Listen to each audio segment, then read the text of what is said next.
그냥 때려 넣은 금액만 하더라도 1,500억 달러가 넘는다 그래요. 역대 최대치라고 합니다. 그러니까 시장에 숨어있던 돈들이 나오는 거죠. 그리고 기관들도 지금 따라서 추격 매수 중이고. 그래서 아마도 기관들 자금이 이제 본격적으로 유입이 되면 시장은 롱입니다. 갑니다. 자, 일단은 지금 미중 무역 협상 뭐 합의 도달했다고 하고 관세가 뭐 55% 나왔다고 하는데 한번 봅시다. 중국에 대한 우리의 거래는 완료되었으며 대통령과 저에 대한 최종 승인에 따라 이루어집니다. 그래서 뭐 미국은 55%, 중국은 10%. 그래서 성사 됐고 미국에 히토류 공급하겠다고 하고 미국은 중국 유학생들한테 합의된 사항을 제공하겠다고 하고 중국이 이제 미국에 대한 관세는 55, 미국이 중국에 대한 관세는 10%. 모든 품목들이 55%인지 그건 아닐 겁니다. 일부 품목에 대한 55%를 그거를 이제 어찌됐든 간에 트럼프 대통령 입장에서는 내가 이렇게 받아냈어. 우리가 유리하게 이끌어냈어. 라는 걸 얘기하고 싶은 거고. 요거는 일단은 시장 봐야 됩니다. 어떤 식으로 될지. 관세 협상 아직 완전히 끝낼 수는 없죠. 중국이랑. 한 번에 이렇게 될 수가 없어요, 여러분들. 시간이 오래 더 걸릴 거야. 자, 인도 측 미국과 무역 협상 진전이 있었다. 이달 잠정 합의 전망. 자, 이렇게 보시면은 인도 아마도 영국 다음으로 발표될 수 있는 국가 중에 한 국가가 인도의 가능성이 높죠. 이달 잠정 합의 전망. 그래서 아마도 이달 말 정도 6월달 안으로 인도와의 좀 긍정적인 이런 협상들 발표될 가능성 높고. 자, 여러분들 봅시다. 제가 월요일날 방송에서 미국의 지금 오일 기업들이 셰일 오일 기업들이 힘들다. 알루미늄이나 철강 가격이 올라가면서 유가를 이제 생산을 해야 되는, 원유를 생산해야 되는데 생산 단가가 높아져서 지금 미국에 있는 그 원유 기업들이 힘들다 말씀을 드렸죠. 그래서 제가 뭐라고 말씀드렸어요? 여러 가지 해결책이 있지만 가장 효율적이고 나올 수 있는 가능성이 높은 거는 관세를 철회하던가 아니면 유예하던가 아니면 전면 수정하던가 트럼프 정부가 관세를 이렇게 조금 뺄 가능성이 높다라고 말씀드렸죠. 바로 나오죠. 미국과 멕시코 철강 관세 절반 철폐 합의 임박. 역대 최고 수입 한도 허용될 듯. 이게 무슨 뜻이에요, 여러분들? 무슨 뜻일까? 어제 배운 거 그대로 나오죠. 관세 세게 못 때린다고 말씀드렸잖아요. 그러니까 이거야. 예를 들어서 허가된 물량까지는 무관세 수입 그대로 가겠다는 거예요. 전이랑 똑같다는 거야. 대신 이제 전제 조건 이제 그 조항을 달아가지고 그 조항을 다는 것만큼 우리한테 뭐를 또 투자해 줄래? 따내는 거죠. 어쨌든 철강 관세 없앴다는 얘기랑 같은 겁니다. 어차피 수입 한도까지는 무관세고 그 이후부터 관세 매기겠다는 거잖아요. 이 관세 한도를 트럼프 1기 때보다 더 높여준대. 그러면 사실상 이거는 철강 관세 0%죠. 없는 거죠. 멕시코는 없다는 거예요, 여러분들. 얼마 전에 US 스틸 인수 승인 발표하면서 기존 철강 관세 50% 올렸죠. 의미가 없다는 겁니다. 의미가 없다는 거야. 그래서 트럼프의 관세 정책도 지금 계속해서 철회하거나 유예하던가 뭐 한 발자국씩 물러서고 있다. 요거 말씀드렸죠. 자, 영국 4월달 실업률 4.6%, 4년 만에 최고치 영란은행 올 9월달 금리 인하 나설 수도. 영국 힘들죠. 유럽도 좋지 않습니다. 그렇기 때문에 금리 인하 계속해서 할 수밖에 없고 그걸로 인해서 어떻다? 유럽도 미국과의 관세 뭐 전쟁이나 무역 협상에 있어서 불리한 입장이기 때문에 장기간 끌 수는 없다. 자, 트럼프와 막말 주고받은 머스크 말이 좀 심했다. 벌써 화해하죠. 제가 말씀드렸잖아요. 금방 화해할 거라고. 서로 필요하다고. 트럼프도 뭐 화해할 생각이 있다 얘기하죠. 그럼 저번 주 금요일날 시장 떨어졌을 때 그게 뭐였어요, 여러분들? 여러분들한테 공포였나요? 아니면 기회였나요? 제가 말씀드렸었잖아요. 공포 아니고 기회라고. 무조건 죽으셔야 된다고. 이거 빠지면은 무조건 테슬라가 됐던 비트코인이 됐던 죽어야 된다고. 돈이 없어서 아쉽죠? 기회였다는 거 여러분들 한 번 더 배우셨을 겁니다. 자, 관세 전쟁, 중국 5월달 수출 둔화, PPI도 떨어진 경기 침체 우려. 중국도 지금 쉽지 않은 상황이에요. 수출이 떨어지니까 당연히 경제 성장률도 그렇고 좋지 않죠. 미국이랑 서로 협의를 해야 된다. 자, 뉴욕 이어는 1년 기대 인플레이션 3.2% 전반적으로 둔화가 됐죠. 일단은 관세 정책이 흔들리지 않은 이젠 어느 정도 조금 해소가 되니까 기대 인플레이션, 소프트 데이터들도 괜찮게 나온다. 이런 식으로. 미국 CPI 한번 봐야죠. 제가 이거 한 가지 알려드렸었는데 미국 CPI, 뭐 고용률, 뭐 실업률, 미국의 중요한 지표가 발표되기 전에 트럼프 대통령의 SNS를 보세요. 기억나세요? SNS에다가 막 다급하게 물가 상승은 뭐 앞으로 일시적이며 뭐며 이럴 거며 그러면 어떻다? 아, CPI가 높게 나오겠구나. 혓바닥이 길면 어떻다? 부연부연 막 주저리. 근데 지금 트럼프 SNS 없는 거 보니까 잘 나올 가능성이 높겠죠. 어제 제가 오늘 멤버십 방송도 말씀을 드렸고 어제 제가 주간 정리본으로 올려드렸죠. 11일날 지금 이제 이따가 한 6분 뒤에 발표될 미국 CPI 어떻게 나올 가능성이 높다? 기현님은 약간 높게 나올 것 같아요. 지금 월가에서도 컨센서스가 막 왔다 갔다 해. 높게 나올 것 같다, 낮게 나올 것 같다. 제가 어떻게 나올 것 같다고 말씀드렸나요? 괜찮게 나올 가능성이 높다고 말씀을 드렸죠. 6월달이 이제 좀 중요한 이유가 뭐냐면 어찌됐든 간에 트럼프의 관세 이런 정책으로 인해서 물가 상승, 물건 가격 전가되는 그 시점이 이번부터기 때문에 야 트럼프 관세 정책 때문에 상품을 판매하는 기업들이 상품 가격 올렸구나 알 수 있는 가늠자 역할을 하는 게 이제 이번 그리고 다음 달. 근데 소폭 물가가 뭐 상승할 수도 있겠지만 대체적으로 떨어졌을 거다. 왜? 시장에서는 크게 놀랄 만한 그런 수치는 안 나올 거다. 왜? 일단 5월달 CPI 볼게요. 5월달에 물가가 상승했다. 우리가 걱정하는 게 트럼프 관세 정책 때문에 물건 가격이 이제 전가될까봐 그게 걱정인 거죠. 근데 5월달 한번 볼게요. 일단 중국이랑도 유예를 했고 그리고 기업들이 눈치를 보면서 야 올려야 되냐 말아야 되냐 괜히 올렸다가 트럼프 대통령한테 막 전화 받고 막 아마존도 막 승질내고 우리 찍힐 것 같은데 눈치를 보는 기업들이 많았겠죠. 물건 가격 상승을 하는 100개 기업이 있다고 가정을 한다면 한 5월 달에는 한 30개 정도가 오르지 않았을까? 가격을 올리지 않았을까? 그럼 나머지 70개는 올린다고 가정하에 6월 달, 이번 달부터 올릴 가능성이 있죠. 그래서 아마도 5월 달 CPI는 크게 높지는 않을 거다. 미국에 있는 기업들이 눈치를 보는 구간이기도 했고, 그리고 한 가지 또 뭐냐면 5월 달에 여행이나 이런 소비들, 재량 소비가 좀 많이 떨어졌어요. 재량 소비가 많이 떨어져서 여행이나 이런 것들도 많이 줄었고, 그래서 서비스업에서 조금 빠졌기 때문에 아마 관세 인상으로 인해서 물건 가격이 올라간 거 조금이랑 서비스 재량 소비 떨어진 거 조금이랑 상쇄하지 않았을까. 그래서 5월달 나쁘지 않았을 가능성이 높다. 그래서 대다수의 이제 월가 컨센서스가 높을 거다. 살짝 높을 거다. 그게 많아요. 근데 저는 괜찮을 거다. 크게 높진 않을 것 같다. 뭐 이따가 한 3분 뒤에 이제 나오니까 한번 봅시다. 자, 그래서 지금 뭐 별다른 SNS 얘기 없는 거 보니까 괜찮게 나오지 않을까라는 희망회로, 행복회로 한번 돌려봅니다. 그렇게 말씀을 드리고 한번 봅시다. 미국 CPI 어떻게 나오나.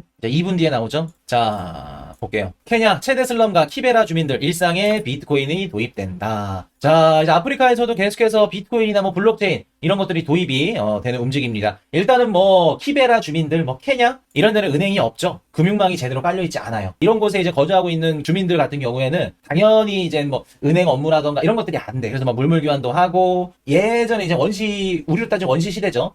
그 정도 시대로 이제 그 금융 활동을 이제 하는데 그분들한테 한 가지 있는 건 무조건 있는 건 있어. 핸드폰, 자급제폰. 중국에서 자급제폰을 찍어서 아프리카에 뿌리죠. 그래야 중국이 만든 기업들이 만든 이제 뭐 어플을 사용을 하던 어찌됐든 간에 핸드폰을 중국 걸 쓴다 그러냐면 나중에 금융망이나 아니면 뭐 중국에 이런 관련된 어플을 통해서 이제 중국에 있는 뭐 금융이나 아니면 경제 이런 부분들을 아프리카에 심어줄 수 있기 때문에 다 하나씩 자급제폰 하나씩 들고 있어요. 무조건. 근데 여기다가 블록체인 이제 지갑을 딱 하나 집어넣고 스테이블 코인을 통해서 비트코인도 쓰고 이것저것 쓰면 그렇게 되면 왜 미국이 지금 스테이블 코인 시장을 가져가려고 했는지 아시겠죠? 봐봐. 낮게 나왔죠? 우리 어제 제가 멤버십 방송 다뤄드렸던 거 낮게 나왔죠? 근원 CPI 낮게 나왔다는 건 시장은 롱이라는 거예요. 헤드라인 CPI도 낮게 나오네. 2.4. 시장은 롱입니다. 갑니다. 그러면 제가 멤버십 방송에서 어떻게 될 거다 말씀드렸죠? 그렇게 흘러갈 가능성이 높아요. 걱정 안 하셔도 된다. 그리고 이제 진짜 중요한 거는 7월 초에 발표되는 6월 CPI. 그거는 살짝 튈 수 있어요. 그거 보시면 됩니다. 그거 보시면 된다는 거. 그래서 그런 CPI 왜 낮게 나왔는지 제가 한 번 더 살펴봐야겠지만 아마 그게 맞을 겁니다. 재량 소비가 조금 떨어졌고 물건 가격 상승한 거 전가하는 거 이런 부분들이 서로 상쇄를 했다.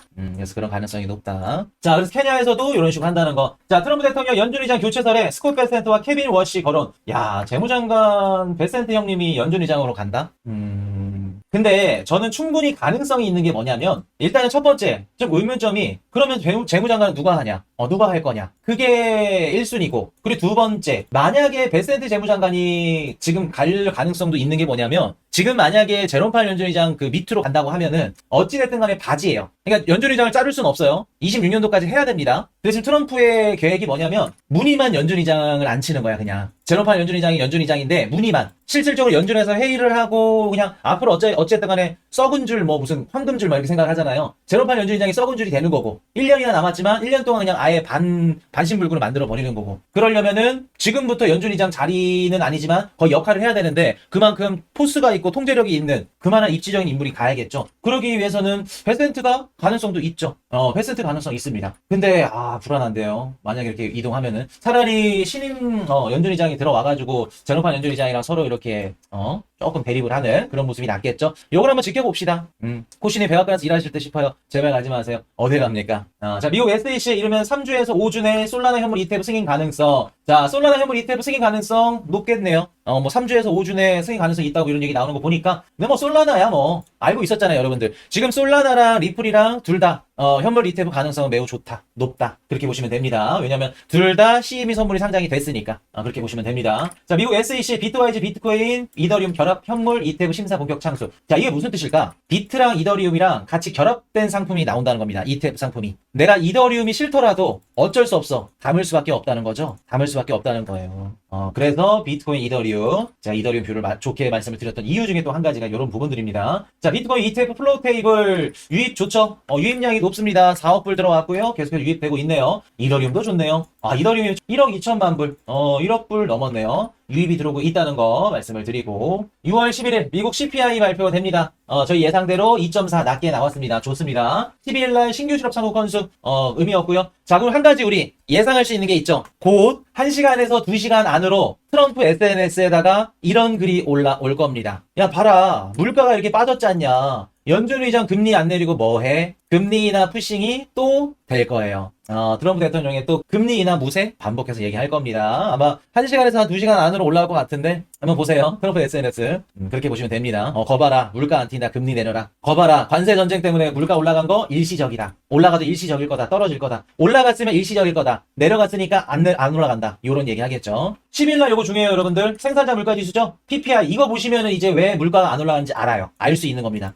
생산자 물가 지수 PPI가 어떻게 나오냐에 따라서 야, 지금 미국의 물가 크게 이번에 트럼프 관세 정책으로 인해서 물가 상승이 가격 전가가 안 나온 이유는 기업들이 다 두드려 맞았구나. 아니야. 이건 진짜 일시적인 거야. 아직 관세 정책으로 인해서 물가 상승이 오지 않았어. 라는 부분들을 내일 알 수 있을 겁니다. 그래서 내일 PPI가 굉장히 중요해요. 여러분들한테 뭐 시장이 올라갔다 떨어졌다 이런 부분은 중요하지 않는데 정확히 시장을 분석하는 사람들 입장에서는 내일 PPI 진짜 중요합니다. 이거 PPI 분석한 것도 말씀을 드릴 거예요. 이해되셨죠? 금요일날 멤버십 방송에서 말씀드릴 거니까 그렇게 말씀드리고 17일날 일본 금리 결정이 있죠? 일본 뭐 금리 올려도 상관없습니다. 일본이 금리 올리면 어떡할 건데? 엔케리테르 청산 난다고? 웃기지 말라고 하세요. 미국의 경제 안 깨졌습니다. 그리고 일본 금리 올려봤자 미국 금리랑 지금 차이가 너무 크기 때문에 의미 없다는 거. 그리고 아마 일본 금리 안 올릴 것 같아요. 정치권에서 지금 금리 올리면 안 된다 이런 얘기 나오고 있기 때문에 아마도 7월 달에 올리면 올리지 않을까라는 생각을 해봅니다. 자, 소매 판매 나쁘지 않겠죠? 연준 금리 결정이 있습니다. 19일 날 점도표 보시면 돼요. 국내 총생산 GDP 좋게 나오겠죠? 아마 좀 회복되지 않을까요? 그리고 27일 날 근원개인 소비 지출 이거 보시려면 내일 발표되는 거 PPI 보셔야 됩니다. 자, 그렇게 말씀을 드리고 뭐 빠진 거 있나 한번 말씀을 드려볼게요. 자, CPI도 좋게 나왔다 하면은 뭐 이번 주 롱이죠.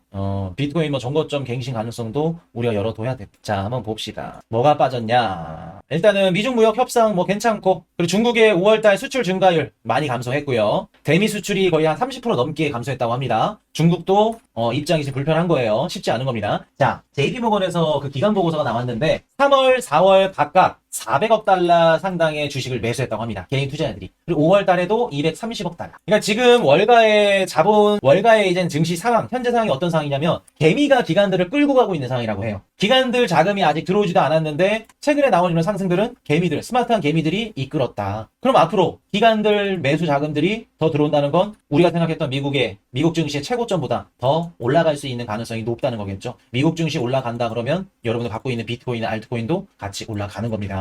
걱정 안 하셔도 된다는 거. 그래서 지금 개인 개미들이 올해 들어서 주식이나 ETF 그냥 때려 넣은 금액만 하더라도 1,500억 달러가 넘는다 그래요. 역대 최대치라고 합니다. 그러니까 시장에 숨어있던 돈들이 나오는 거죠. MF가 됐던 아니면 개인 쌈짓돈이 됐던 이런 것들이 이제 들어오는 거예요 지금. 그리고 기관들도 지금 따라서 추격 매수 중이고. 그래서 아마도 기관들 자금이 이제 본격적으로 유입이 되면 조금 더 큰 웨이브가 나오지 않을까라는 생각을 해봅니다. 그리고 이번 주 10일 어제였죠. 3년물 580억 달러 미국 경매 입찰 있었습니다. 좋지 않았네요. 그리고 11일 날 10년물 오늘이죠. 390억 달러 10년물로 합니다. 그리고 내일 30년물 220억 달러 해서 장기채를 하기 때문에 장기채 일정을 한번 봐야겠네요. 근데 최근 들어서 움직이는 흐름 봤을 때는 나쁘진 않을 것 같다. 나쁘진 않을 것 같다. 그래서 장기채 금리가 살짝 또 튀는 이런 일들이 또 있을 수도 있습니다. 이렇게 보시면 되고 CPI 뭐 좋게 나올 거라 말씀을 드렸고 실제로 좋게 나왔고